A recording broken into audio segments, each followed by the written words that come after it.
நான் அனாதையா ஆயிட்டேனே. எனக்குன்னு அப்பாவும் இல்லை அம்மாவும் இல்லை.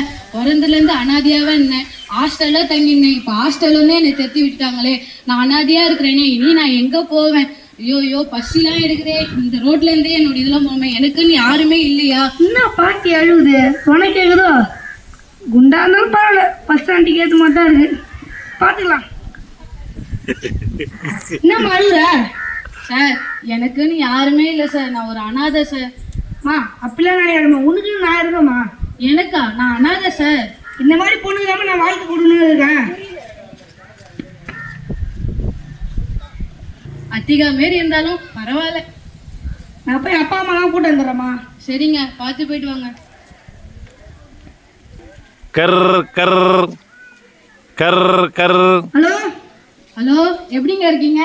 பாய், நான் உங்களே டைம் பாஸ் தான் வந்து பேசுனேன், சரியா? அதை நினச்செல்லாம் வந்து இவன் நம்மளை காப்பாற்றலாம் நினச்சதுக்காத. என்னங்க இப்படி பேசுறீங்க? உன்னை கட்டி நீ யார் சோறு போடுது? நீ யானையை கட்டி தீனி போற கட்டலாம் உனக்கு கட்டினா, சரியா? பாரு வச்சிரு. ஐயோ அடா, இந்த மனுஷனை நம்பி இருந்தா இவனும் நம்மளை ஏமாத்திட்டானே. இனிமேல் நம்ம ஒரு வேலைக்கு போய் நம்ம சொந்த காலில் நிக்கணும். சவுண்டு கேட்கலையா? மைக் கிட்ட பேசு. சார். என்னம்மா? சார் இதுமாரி நான் பிஎஸ்சி கம்ப்யூட்டர் சயின்ஸ் முடிச்சிருக்கேன். எனக்கு வேலை இருந்தால் போட்டு கொடுங்க சார். இவனே பார்க்காங்க அதே மாதிரி. சரி, வேலை கொடுத்து தைட்டு விட்ருவோம். சரிம்மா, அங்கே வேலை செய்கிறாங்க வருமா, அதான் உன் டேபிள், நீ அங்கே போய் அக்கௌண்ட்ஸ் பாருமா. சரிங்க சார், ரொம்ப நன்றிங்க சார். ஒரு மாதத்துக்கு பிற்பாடு. ஒரு மாதம் ஆயிடுச்சு. இனிமேல் நம்ம வீடு வாடகை எடுத்துக்கலாம், ட்ரெஸ்லாம் எடுக்கலாம், சாமான்லாம் எடுத்து நம்ம வீடு வாடகை எடுத்துன்னு இருக்கலாம். சார் சொல்லுமா? நம்ம ஆஃபீஸில் வேலை செய்கிறவங்க எல்லாருக்கும் சேலரி போட்டேன் சார். என்னங்க சார் பில்லு? சார் எனக்கு சேலரி கொடுங்க சார். என்னது சம்பளமா? ஏய் போ, உனக்கு வேலை கொடுத்ததே மேலே சம்பளம் கேட்குறேன் நீ? சார் கஷ்டப்பட்டு ஒரு மாதம் வேலை செஞ்சுருக்கேன் சார். உன்னை வந்து ஃபேனு கீழே உட்கார வச்சு உனக்கு சாப்பாடு போட்டு உனக்கு சம்பளம் வேறு கேட்குதா? போ போ, வேலை போ போ. அடா பாவி, ஒரு மாதம் கஷ்டப்பட்டு வேலை செஞ்சேன், இவனும் இப்படி என்னை ஏமாத்திட்டானே. இனிமேல் நம்ம என்ன பண்ணோம்? நம்ம அப்பாவும் சொந்த ஊர் இருக்குது, நம்ம பெரியப்பா கிட்ட போயிட்டு கொஞ்சம் நிலம் இருக்குதான்னு கேட்டு அப்பாவுடைய நிலத்துல நம்ம எதனா செஞ்சு பழைச்சிக்கலாம். பெரியப்பா. யாருமா அது? என்ன தெரியலையா? தெரியலையா? யாருமா? உங்க தம்பி சின்ன தம்பியோட பொண்ணுப்பா. எங்க தம்பியோட பொண்ணா? ஹாஸ்டலில் சேர்த்து வர சொல்ல ஆக்ஷன்ல ஆயிட்டாங்களா அந்த முத்தாளிக்கா நீ? ஆமாப்பா. மத்திய நாள் எங்கம்மா இருந்தா? எப்படிமா இருந்தா? ஏன்னா சேர்த்துக்கிட்டு வச்சுக்கிறியா? எப்படிங்கிற? இல்லப்பா, ஹாஸ்டல்ல படிச்சுன்னு இருந்தேன். அங்க படிச்சு முடிச்சுட்டோன்னே என்னை திருத்தி விட்டாங்கப்பா. வேலைக்கு போனேன், அங்கேயே என்னை ஏமாத்திட்டான்ப்பா. அதனால சரி நம்ம அப்பாவுக்கு இருக்கிற பங்குல வந்து எதனா பொழைச்சிக்கலான்னு சொல்லிட்டுதான்ப்பா வந்தேன். இப்ப எதுவும் இல்லையா உன் கையில? என்கிட்ட எதுவுமே இல்லப்பா. நீங்க அப்பா பங்கு இருந்தா குடுத்தீங்கன்னா அதை வச்சு நான் பொழைச்சிப்பேன்ப்பா. அப்பாவுக்கு எதுவும் இங்க பங்கு இல்ல. அவனுக்கு கடன் வாங்கி நான் கல்யாணம் பண்ணினேன், அதுவே கொடுக்க முடியாத கிடக்குது. இங்க எதுவும் இல்ல, கிளம்பு போ. ஒன்னும் வச்சுல வெறும் கையிட வந்துக்கிறேன். இங்க என்ன பண்ண முடியும்? அதெல்லாம் அப்பயே வித்து கெடுத்து காலி பண்ணிட்டான். ஒன்னும் இல்ல, நான் நிக்க வச்சு பேசுகிறேன். உங்க பெரியவன் நல்லா அடிச்சு தேய்ச்சுவான், ஓடிவிடு. பெரியப்பா உன்னை நம்பிதான் வந்தேன் பெரியப்பா, எதனா கொடுங்க பெரியப்பா. பெரியப்பா நீங்க கட்சி இருக்காதம்மா, வந்து அடிச்சுட்டு வா. போ போதானே என்ன போ. அடா பாவீங்களா, சரி இனிமேல் நம்ம இந்த உலகத்துல வாழவே கூடாது. மனுஷனை நம்பின அவனும் கை விட்டுட்டான், அப்புறம் வேலையை நம்பின அதுவும் கை விட்டுச்சு, சொந்தக்காரனையும் நம்பின அதையும் கைவிட்டு. இனிமேல் நம்ம வாழக்கூடாது. அதை போற தண்டவளத்துல தலையை வச்சு செத்துட வேண்டியதுதான். அந்த பாப்பா அந்த பொண்ணு தண்டவாளத்தை நோக்கி ஓடுதுமா, அது என்னன்னு தெரியல, போய் பார்ப்போம் வாமா. அம்மா எங்கம்மா போற? தண்டவாளத்தை நோக்கி. நான் எல்லாரையும் நம்பினேன், எல்லாரையும் என்னை கைவிட்டாங்கம்மா. நான் ஒரு அனாதம்மா, எனக்கு நீ யாருமே இல்லை. இனிமேல் நான் இருந்து என்ன பிரயோஜனம் சொல்லி தண்டவளத்தில் தலையை வச்சு செத்துட்டு போறோம்மா. மனுஷன்லாம் நம்பணும் அப்படிதாம்மா, ஏமாத்துவாங்கம்மா. இது ஏமாத்துற உலகம்மா இது. நீ மனுஷனை நம்பினது போதும். ஆண்டவர் இருக்கிறாரு, ஆண்டவர் ஏமாத்து கைவிடாத தெய்வம். ஆண்டவரை நம்பு நீ. ஆண்டவர் உன்னை கைவிட மாட்டாரு. ஆண்டவர் காப்பாத்துவார். அவர் என்ன கைவிட மாட்டார்லம்மா? கைவிடவே மாட்டார் ஆண்டவர். ஆண்டவரை பிடிச்சி ஆண்டவரை தேடு. அப்போ வாங்க. சரிம்மா. 2 வருஷத்துக்கு பிற்பாடு. அம்மா நம்ம பாடின பாடெல்லாம் கேஸ்ட் 1 லட்சத்துக்கு மேலே போயிடுச்சுமா. அது நம்ம கிட்ட அந்த காசு இருக்கு, அதை வச்சு என்னம்மா பண்ணலாம்? அப்படியாம்மா? ஆண்டவர் உன்னை உயர்த்தி வச்சுக்கிறாரு பேர். ஆண்டவரை நம்பின ஆண்டவர் கைவிடாமல் வச்சிருக்கிறாரு. நம்ம என்ன பண்ணோம்? கிராமமாக போயிட்டு சுவிசேஷம் சொல்லுவோம் ஆண்டவரை பற்றி. எங்கள் சபை இல்லாத இடத்துல சபையை கட்டுவோம். என்ன? ஆண்டவர் அறியாம மக்கள் எவ்வளோ உயிருங்க நரகத்தை தேடி போயிடும். நரகத்துல ரொம்ப அதெல்லாம் தடுக்கப்படணும். ஆண்டவரை பத்தி சொல்லுவோம் நம்ம. சரிங்கம்மா, வாங்க போகலாம். கர்த்தருக்கு சோத்திரம். நான் வந்து ஒரு ஏழையாக இருந்தேன். ஏழையாக இருந்து ஃபஸ்ட்டு மனுஷனை நம்பினேன், அதுக்கப்புறம் வேலையை நம்பினேன், அதுக்கப்புறம் சொந்தக்காரு சொத்து அதுதான் நம்ம பழிச்சிக்கலான்னு அதெல்லாம் நம்பினேன். அவங்களாம் என்னை எல்லாருமே கைவிட்டாங்க. அதுக்கப்புறம் சரி நான் சாகலான்ற நிலைமைக்கு போகும்போது தான் அங்கே இவங்க சிஸ்டர் ஊழியம் செஞ்சு வந்தாங்க. அவங்க தான் சொன்னாங்க, யார் உன்னை கைவிட்டாலும் ஏசப்பா உன்னை கைவிட்ட மாட்டாருமா, வாமான்னாங்க. அதேமாரி நானும் வந்தேன். கர்த்தருக்குள்ளே இருந்து அநேக பாடல்கள் பாடி நான் கேஸ்ட் போயிட்டு நிறைய லட்சக்கணக்காக வந்து இப்போ ஊழியத்துக்காக அந்த காசெல்லாம் செலவு பண்ணியிருக்கேன். கர்த்தர் எங்களை ஆசீர்வதிச்சாரு. நீங்களும் கர்த்தரை நம்புங்க. யார் உங்களை கைவிட்டாலும் இயேசு உங்களை கைவிட மாட்டார். தேவனுடைய பிள்ளைகளே, இப்போது ஒரு குறுநாடகத்தை பார்த்தீங்க.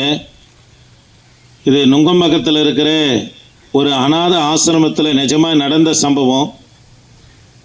ஒரு பிள்ளையை ஹாஸ்டலில் சேர்த்துட்டு தன் தாயும் தகப்பனும் அவங்க தெற்கத்தி சைடு போகும்படியா ரோடை கிராஸ் பண்ணும்போது ஒரு வாகனத்தில் அடிபட்டு தாய் தகப்பன் உடனே மரித்து போனாங்க. பிற்பாடு அந்த பிள்ளை யாரும் வந்து பராமரிக்கலை. ஹாஸ்டல்லே இருந்து வளர்ந்தாங்க. குறிப்பிட்ட வயது ஆன பிற்பாடு அந்த ஹாஸ்டல்ல இருந்து அந்த பிள்ளையை வெளியே துரத்திட்டாங்க. துரத்தின அந்த பிள்ளை ஒரு வாழ்க்கை கொடுக்குறான்னு என்று சொல்லி வஞ்சகமாக ஏமாற்றினான். ஆனால் அந்த பிள்ளை தன்னை காத்து கொண்டபடினால அவனால் ஒன்றும் செய்ய முடியல, கைவிட்டான். வேலைக்கு போனாங்க. திக்கற்ற பெண்ணாக இருக்குது, அனாதையாக இருக்குதுன்னு சொல்லி 1 வருஷம் அளவும் வேலை செஞ்சாங்க. இன்றைக்கி தரேன் நாளைக்கு தரேன்னு சொல்லி சம்பளம் தரேன்னு சொல்லி எத்தனையோ ஆயிரக்கணக்கான பணத்தை அந்த முதலாளியும் ஏமாற்றினான். பிற்பாடு விட்டு வந்த கிராமத்துக்கு போனாலும் ஏதாகிலும் அப்பாவுடைய பங்கு இருந்தால் விவசாயம் செஞ்சு புழைச்சிக்கலாம் சொல்லி புறப்பட்டு போன அந்த மகளுக்கு ஏமாற்றம் தான் மிச்சம். அதனால் அந்த மகள் தற்கொலை செய்து கொள்ளும்படியாக தண்டவாளத்தை நோக்கி போகும்போது எங்களை போல ஊழியம் செய்ய வருகிற சிஸ்டர்ஸ் போய் அந்த மகளை தடுத்து இயேசுவை குறித்து சொல்லி கொண்டு போயிட்டு கர்த்தருக்குள்ளே வளர்த்தாங்க. அந்த மகள் நல்லா பாடுகிற குரல் வளம் இருந்ததுனால கிறிஸ்துவ பாடல்களை அநேக பாடல்களை பாடி கர்த்தருடைய நாமத்திற்கு மகிமையாய் வெளியிட்டாங்க. லட்சக்கணக்கான ஜனங்கள் அந்த கேசட்களை வாங்கினாங்க, அவங்கள ஆசீர்வதித்தாங்க. பிற்பாடு அந்த பணத்தின் வாயிலாக மிஷனரிகளாக புறப்பட்டு போய் சபைகளை ஸ்தாபிக்கிற ஒரு மகளாக கர்த்தர் உயர்த்தி வைத்தார். இந்த வார்த்தையை கேட்கிற எனக்கு அன்பான தேவனுடைய பிள்ளைகளே, வேத வசனம் சொல்லுகிறது, அவர் நெறிந்த நாணலை முறியாமலும் மங்கி எரிகிற திரியை என் தேவனாகிய கர்த்தர் அணைக்க மாட்டார். மங்கி எரிகிற திரி என்று சொன்னா உன் வாழ்க்கை அணைந்து போகிற நிலையில இருக்கும்போது அக்கம் பக்கத்தில் இருக்கிறவங்களும் பார்க்கலாம், உறவுகளும் பார்க்கலாம், இது அணைஞ்சிடும் ஓய்ஞ்சிடும் என்று நினைப்பாங்க. அப்பேற்பட்ட நிலையில் இருக்கிற நீங்க கர்த்தராகிய இயேசு கிறிஸ்துவை நோக்கி பார்ப்பீர்களா, அணைய போகிற உங்களை கர்த்தர் திரும்ப ஏற்றி பிரகாசிக்கிற தீபமாக என் தேவனாகிய கர்த்தர் மாற்றுவார். இதை தான் வேதம் சொல்லுகிறது. நெறிந்த நாணலே முறியாமலும் மங்கி எரிகிற திரியை என் தேவனாகிய கர்த்தர் அணைக்க மாட்டார். தேவ பிள்ளைகளே, ஒரு நாட்களிலே எல்லாராலும் கைவிடப்பட்டு சொந்த தாயாரால விஷம் வைக்க முடிய பேசிக்கொண்டு இருந்த அப்படி இருந்த எங்களுக்கு கர்த்தர் மறுவாழ்வு கொடுத்தார். ஆகவே மங்கி கிடக்கிற உன் வாழ்க்கையில ஒரு விடுவெளியை கர்த்தர் உண்டாக்க வேண்டும் என்று சொன்னார். இந்த ஆண்டவராகிய இயேசு கிறிஸ்துவே தன் இருதயத்தில் விசுவாசித்து அவரை நோக்கி பார்க்கிற உனக்கு என் தேவனாகிய கர்த்தர் அற்புதம் செய்வார். தேவ பிள்ளைகளே, எல்லாராலும் கைவிடப்படலாம், ஆனா ஆண்டவர் சொல்றாரு, தம்முடைய சீஷர்களை நம்பி வந்தவர்களை பார்த்து சொல்லுகிறார், நான் உங்களை திக்கற்றவர்களா விடேன் என்று சொல்லுகிறார். அதே போல கர்த்தர் அவங்களை விடல, உலகத்தின் முடிவு வரைந்தும் அவங்க காலங்கள் முடிகிற வரைக்கும் கர்த்தர் அவரோடு கூட இருந்தார். இந்த வார்த்தை கேட்கிற வாழ்க்கை மங்கி கிடக்குதா, வியாதியில் இருக்குதா, பிரச்சனையில் இருக்கிறதா, பாவத்தில் இருக்கிறதா, கர்த்தரை நோக்கி பார்ப்பையானா மங்கி எரிகிற உன்னை கர்த்தர் பிரகாசிக்க பண்ணுவார். இதோ வந்திருக்கிற ஒவ்வொரு பிள்ளைகளுடைய வாழ்க்கையிலையும் மாந்திரிகத்தினால மங்கி போய் இருந்தாங்க, பாவத்தினால வாழ்க்கை சூனியமாய் காணப்பட்டது. அப்படி இருந்தும் கூட ஒரு நாள் கர்த்தர் தேடி வந்தாரு. அந்த வாழ்ப்பை அல்லல் தட்டாம கர்த்தராகி இயேசு கிறிஸ்துவை இறுக பிடித்து கொண்ட இவர்களுடைய வாழ்க்கையில என் தேவனாகிய கர்த்தர் அற்புதம் செய்தார். ஆகவே கர்த்தரை நோக்கி பார்ப்பீர்களா, உங்கள் வாழ்க்கையிலே தேவனாகிய கர்த்தர் அற்புதம் செய்வார். நாங்கள் உங்களுக்காக ஜெபிக்கிறோம். எங்க இருந்தாலும் இருதயத்தில் கர்த்தராகிய இயேசு கிறிஸ்துவை விசுவாசித்து அவரை நோக்கி பாருங்க. ஆண்டவர் பாரபட்சம் இல்லாத தேவன். தம்மை நம்புகிற யாவருக்கும், உண்மையாய் தம்மை நோக்கி கூப்பிடுகிற யாவருக்கும் இந்த ஆண்டவர் சமயமாக இருக்கிறார் என்று வேதம் சொல்லுகிறது. உங்களுக்காக நாங்கள் ஜெபிக்கிறோம். ஆண்டவரே, இந்த வார்த்தையை கேட்டதானே இந்த சின்ன களக்காடி கிராமத்தை ஆண்டவரே உடைய ரத்தத்தில் வைக்கிறையா. ஆண்டவரே, அணைந்து கிடக்கிற ஆண்டவரே, பற்றி எரியக்கூடாதபடி ஆண்டவரே அணைந்து இருக்கிற இவர்கள் தீபங்களே, இவர்கள் வாழ்க்கையை கர்த்தர் இந்த வேலையில ஏற்றும்படியாய் ஜெபிக்கிறேன். தொடர்ந்து உமது பிரசன்ன தயவு இந்த இடத்துல இருக்கட்டையா, வழிநடத்துங்க. வாங்க, நாங்கள் ஜெபிக்கிறோம்.